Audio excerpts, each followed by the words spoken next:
একটি ছাত্র জনতা গণ অভ্যুত্থানের ভেতর দিয়ে একটি সর্বকালের সর্বশ্রেষ্ঠ বেহায়া খুনি স্বৈরাচারের পতন ঘটেছে। আমরা দেখেছি যাকে এই স্বৈরাচারকে বিদায় দিতে যে 15 বছর ধরে বিএনপি এবং তাদের সমমনা রাজনৈতিক দলগুলো মাঠে আন্দোলন করছে, তারা রক্ত দিয়েছে, জীবন দিয়েছে এবং সেই আন্দোলন নস্যাৎ করার জন্য শত শত বছর এই ক্ষমতায় থাকার লালসায় বিএনপি বিভিন্ন সময়ে অনেক নেতা কর্মীদেরকে হত্যা করেছে, গুম করেছে। অনেক নেতাদের ওই আয়না ঘরে ঠাঁই হয়েছে অনেক নেতা কর্মীদের। তারপর কিন্তু এই স্বৈরাচারের শেষ রক্ষা হয়নি। আজকে ছাত্র আমাদের প্রাণের একটি প্রাণ প্রিয়, আমাদের কলিজার টুকরা, তাদের পরে গুলি বর্ষণ করে আপনি ক্ষমতায় টিকে থাকতে চেয়েছেন। আজকে ছাত্র জনতার পরে আপনি শুধু বুকে গুলি করেননি, আপনি হেলিকপ্টারও করে গুলি বর্ষণ করে 1200 লোক আপনি হত্যা করেছেন। আপনার যখন সূচনা হয়েছিল, আপনি বাংলাদেশের রাষ্ট্রীয় ক্ষমতায় আসার পর 54 জন মেধাবী সেনা কর্মকর্তাকে আপনি হত্যা করেছিলেন পিলখানায়। আজকে খুন করেছেন বহু সংখ্যক, গুম করেছেন ইলিয়াস আলী সহ অনেক নেতা। আজকে শাপলা চত্বরে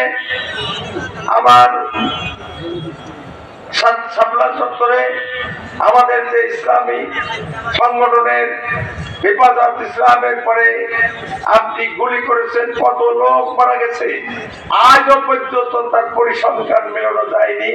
কেউ বলে 1000, কেউ বলে 2000। আজকে আমি মনে করি আজকে আপনি বাংলাদেশের রাষ্ট্র ক্ষমতায় আসার পর ওই সীমান্তে যে বাংলাদেশের মানুষকে বিজিএফ হত্যা করেছে, সেই হত্যা 1971 সালের স্বাধীনতা যুদ্ধের আগে যে ভাষা আন্দোলন এবং শিক্ষা আন্দোলন সহ বিভিন্ন আন্দোলনে ওই পাক হানাদার বাহিনীরা যে হত্যা করেছিল, তার থেকে অনেক গুণে বেশি হত্যা আপনি করেছেন। আজকে আপনি কিন্তু ক্ষমতায় টিকে থাকতে পারেননি। আজকে সচিবালয়ের একজন পিয়ন থেকে শুরু করে আজকে সেই উচ্চ পদস্থ একজন কর্মকর্তা আপনি আওয়ামী লীগ এবং জয় বাংলা দিয়ে সাজিয়ে রেখেছিলেন, কিন্তু আপনাকে কিন্তু রক্ষা করতে পারেননি। আপনাকে রক্ষা করতে পারেননি। আমি আপনার বলবো যে আজকে 5 তারিখের যে আপনার পতন, এই পতন আপনি তো মনে করেছিলেন যে 100 বছর আমি বাংলাদেশের রাষ্ট্রীয় ক্ষমতায় থাকবো। কেন থাকবেন না? কারণ আপনি তো বিনা ভোটে বারবার আসবেন। আপনি যে বাংলাদেশের মানুষকে আপনি তাদের ভোট দিতে দেবেন না, তাদের ভোট লুট করবেন, ভোট লুট করে, ভোট চুরি করে, ভোট ডাকাতি করে আপনি ক্ষমতায় আসবেন। এই কারণে আপনার খায়স হয়েছিল যে আপনি 100 বছর এদেশে ক্ষমতায় থাকবেন। আপনি চলে যাবেন, আপনার যাওয়ার পরে রেহেনা, শেখ হাসিনা, শেখ রেহেনা যাওয়ার পরে জয়ের পরে পুতুল দিয়ে দাদা নাতনি পুতি সবাই এদেশের প্রধানমন্ত্রী হবে। এটাই তো আপনি চেয়েছেন। কিন্তু আজকে দেখা যান গেল কি সেই নাতি পুতি তো দূরের কথা, নিজে একটা কাপড় পরেই আপনার বিদায় নিতে হয়েছে বাংলাদেশের মানে। আমি আজকে বলবো যে আমাদের বৈষম্য বিরোধী ছাত্র আন্দোলনের নেতৃবৃন্দকে, যারা আমাদের কচিকাঁচা ছেলে মেয়েরা রাজপথে আন্দোলন করে রক্ত দিয়ে জীবন দিয়ে তাদের দাবি আদায় করেছে, ঠিকই, কিন্তু এই যে কোটার নামে যে হাজার হাজার লাখো লাখো মেধাবী ছাত্রকে আজকে রিক্সা চালাতে বাধ্য করেছেন, এর জবাব দেবে কি? এর জবাব কে দেবে?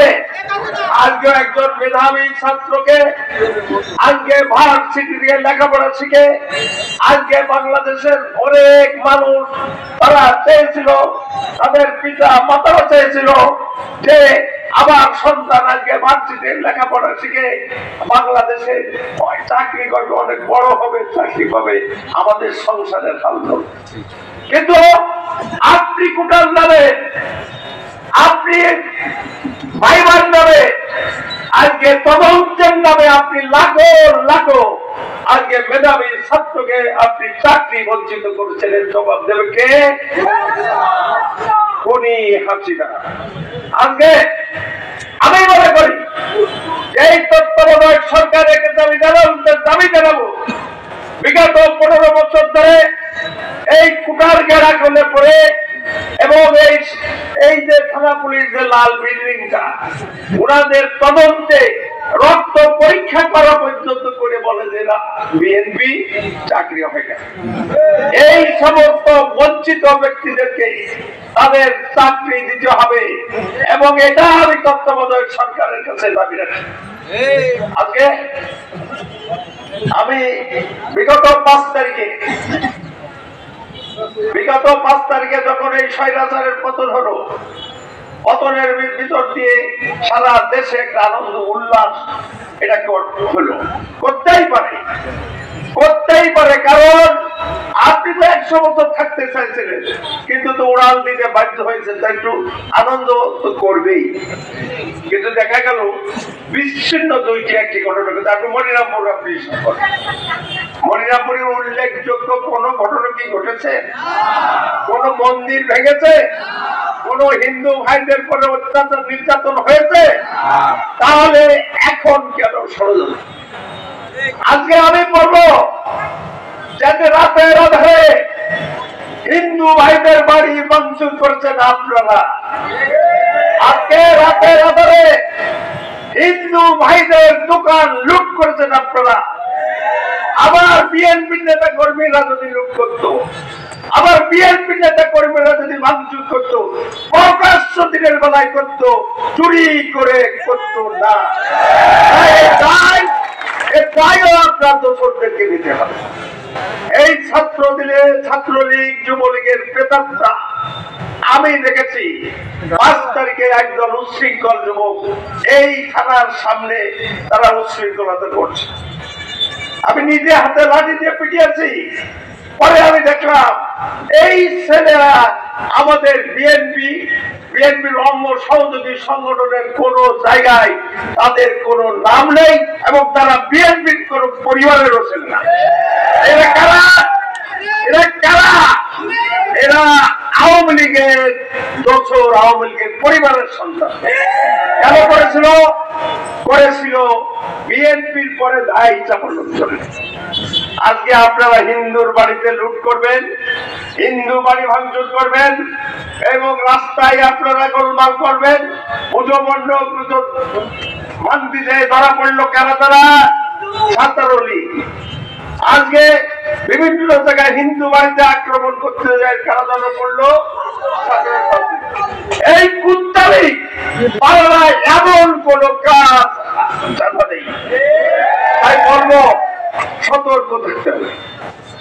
এরা বিভিন্ন রকমের অপকর্ম করে আজকে আপনাদের ঘাড়ে চাপিয়ে দেওয়ার চেষ্টা করছে।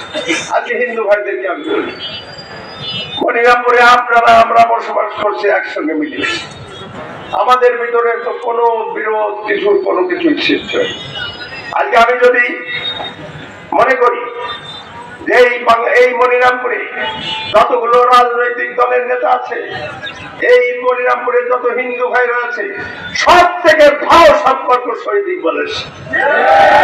এই সম্পর্কের কারণে আমি এখানে ভোটে নির্বাচিত হতে পেরেছি দুইবার। এবং এই যে গাত্রদাহ, এই গাত্রদাহ আজকে লেগেছে কাঁধে। ওই যে পৌরসভার ওই যে বড় লম্বা দৌড় একটা দাঁড়িয়ে আছে না, তোর ওই যে হাসান, ওরে বলে ভোট কাটা হাসান, ওর গাত্রদাহ উনি আজকে নতুন করে শুরু করছে। আজকে একটি পট পরিবর্তনের পরে কিছু ঘটনা ঘটে। আমরা কিন্তু 6 তারিখ সকাল থেকে যে সমস্ত হিন্দু ভাইয়েরা ভয়ে পলাতক ছিল, দোকান বন্ধ ছিল, সবাইকে বাড়িতে আমি মোটর সাইকেলে করে চলে আসে দোকান খুলিয়েছি। আজকে যে সমস্ত ছোটখাটো ঘটনা ঘটেছে সেগুলোকে আমি খোঁজ খবর নিয়েছি, তারপরও কি আপনাদের বক্তব্য, কি বক্তব্য থাকতে পারে আপনাদের? আজকে এই যে আওয়ামী লীগের কূপ চালে আপনারা ধরা দিবেন না।